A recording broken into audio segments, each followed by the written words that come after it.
Umfana othandwa izigwili abengenamali bagcina bathi abantu nemali. Ndiza kuni ke nombulelo omkhulu ngemithandazo neminqweno ebeninayo xa bendilahlekelwe yinombolo yam yomnxeba ibihekhiwe isetyenziswa ngomnye umntu. Ngeminqweno yenu ke iye yabuya inamba yam yalunga yaphinda yabuyela kum. Ndisondela ke kuni ndithi ndiyabulela ngoba nikwiindawo ngeendawo enikuzo kwilizwe loMzantsi Afrika, kodwa ndiyayazi uba benikhala kunye nam nanjengoba nam ndikhala ngokulahlekelwa kwam yinamba kamakhalekhukhwini ebendiyisebenzisa. Ndithi ke hashtag abantu mabaphile kwilizwe loMzantsi Afrika.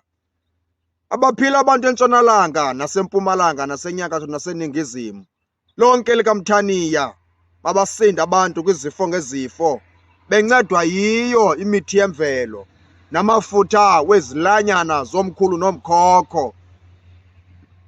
Ndithi ke kuni inombolo yam ibuyile, le niyaziyo egcwele kumakhasi wonke wonxibelelwano endinawo engu-078 00 181 78 078 00 181 78.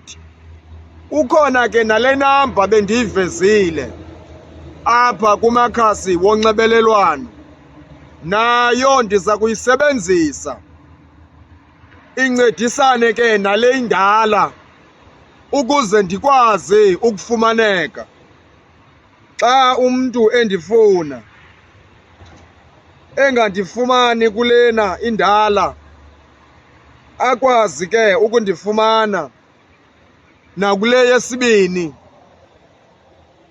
ithi 069 3073 392 069 3073 932 069 3073 932. Inamba kaTelkom nayo ingenile kule family, sizawufumaneka kuyo nayo ndizayisebenzisa. Hashtag abantu mabaphile kwilizwe loMzantsi Afrika. Nguye lo uDr LELO, umfana othandwa izigwili, sigcine bathi abantu nemali noba engenamali kube ethandwa izigwili. Hashtag mabaphile abantu kwilizwe loMzantsi Afrika.